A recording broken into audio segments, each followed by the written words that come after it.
بسم اللہ الرحمن الرحیم۔ السلام علیکم محترم ناظرین، آپ دیکھ رہے ہیں برائٹ سول چینل اور میں ہوں آپ کا دوست الطاف ایک نئی ویڈیو کے ساتھ۔ محترم ناظرین، کچھ دن پہلے ایک افسوسناک واقعہ ہوا جس کے متعلق آپ نے دیکھا اور سنا ہوگا کہ حضرت عمر بن عبد العزیز رحمۃ اللہ علیہ، ان کی اہلیہ اور ان کے ایک خادم کے جسد خاکی ان کے مزاروں سے نکال کر بے حرمتی کی ناپاک اور مذموم حرکت کی گئی، جس پر تمام عالم اسلام میں غم و غصے کی لہر دوڑ گئی اور مطالبہ کیا گیا کہ ان شر پسندوں کو گرفتار کر کے قرار واقعی سزا دی جائے اور انہیں کیفر کردار تک پہنچایا جائے۔ ہر مسلمان اس مذموم حرکت کی مذمت کرتا ہے اور ان کے جسد خاکی کی بے حرمتی پر دل گرفتہ ہے۔ ناظرین، آج ہم حضرت عمر بن عبد العزیز رحمۃ اللہ علیہ کے بارے میں آپ کو کچھ بتائیں گے۔ اموی دور کے خلیفہ حضرت عمر بن عبد العزیز رحمۃ اللہ علیہ، جن کا دور خلافت اس قدر تابناک اور روشن ہے کہ لوگ آپ رحمۃ اللہ علیہ کو 5ویں خلیفہ راشد کے نام سے یاد کرتے ہیں۔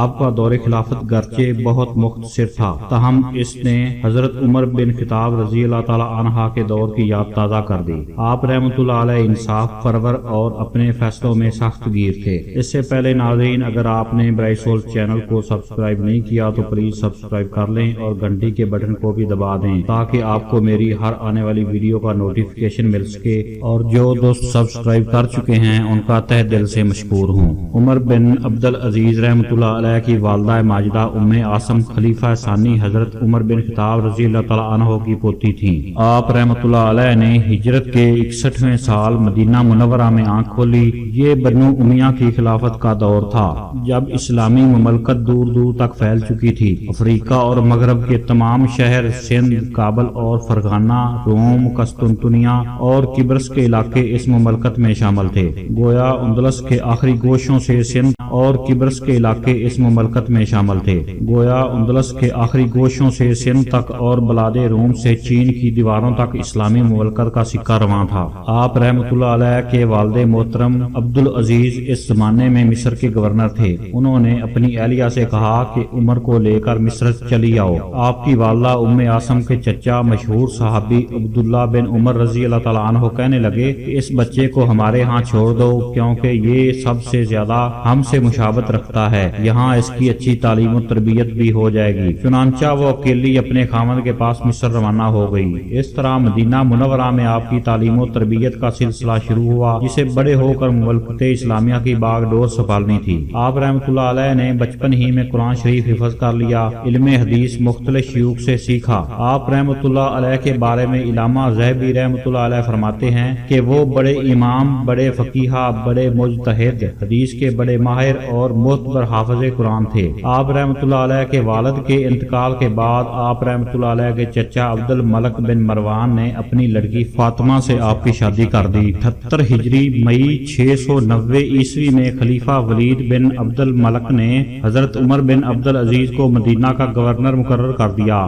آپ رحمۃ اللہ علیہ قیامت اور روز آخرت سے کتنا ڈرتے تھے، اس کا اندازہ ایک واقعہ سے لگایا جا سکتا ہے۔ ایک بار آپ رحمۃ اللہ علیہ خلیفہ سلیمان بن عبد الملک کے ساتھ سفر پر نکلے۔ آپ رحمۃ اللہ علیہ نے اپنا سامان اور خیمہ پہلے سے نہیں بھجوایا تھا۔ منزل پر پہنچے تو ہر شخص اپنے اپنے خیمے میں چلا گیا۔ عمر بن عبد العزیز رحمۃ اللہ علیہ کہیں نظر نہ آئے۔ خلیفہ نے تلاش کروایا تو ایک درخت کے نیچے اس حال میں ملے کہ آنکھوں سے آنسو جاری ہیں اور زارو قطار رو رہے ہیں۔ خلیفہ نے بلوا کر رونے کی وجہ دریافت کی تو فرمانے لگے کہ مجھے قیامت کا دن یاد آ گیا تھا۔ دیکھیے، میں نے گھر سے کوئی چیز پہلے سے نہ بھیجی تھی، اس لیے منزل نہ ملا۔ اس طرح یوم قیامت کے لیے جس نے جو چیز بھیج دی ہوگی اس روز اسے وہی ملے گی۔ اس واقعہ سے اندازہ ہوتا ہے کہ قدرت نے آپ رحمۃ اللہ علیہ کے دل میں ابتدا ہی سے خشیت الہی کا مادہ رکھ دیا تھا۔ آپ رحمۃ اللہ علیہ کے اسی تقوی سے متاثر ہو کر خلیفہ سلیمان بن عبد الملک نے آپ رحمۃ اللہ علیہ کو اپنا جانشین مقرر کیا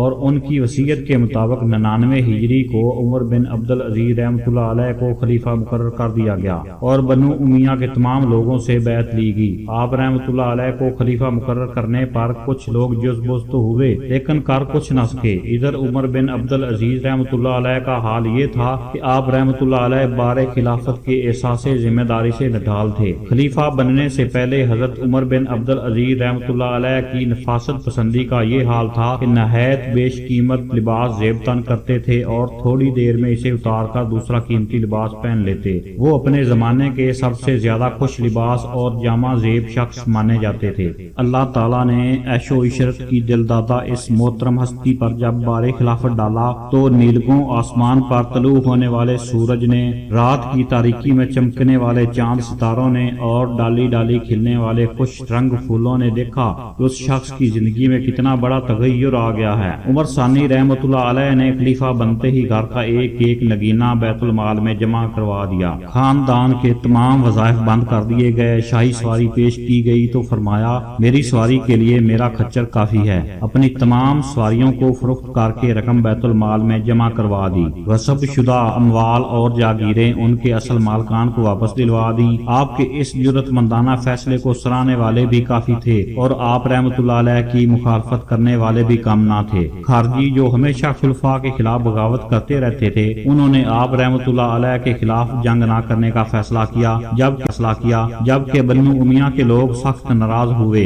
انہوں نے آپ کے فیصلے کو بدلوانے کی بڑی کوشش کی مگر کامیاب نہ ہو سکے۔ یہ صورتحال دیکھ کر بنو امیہ کے عمرا اور وزراء سخت پریشان ہوئے اور آپ رحمۃ اللہ علیہ کی خدمت میں ایک سے ایک خوبصورت کنیز پیش کی گئی کہ شاید اس طرح بات بن جائے اور ہو سکتا ہے کہ آپ رحمۃ اللہ علیہ اس طرح اپنا فیصلہ بدل دیں۔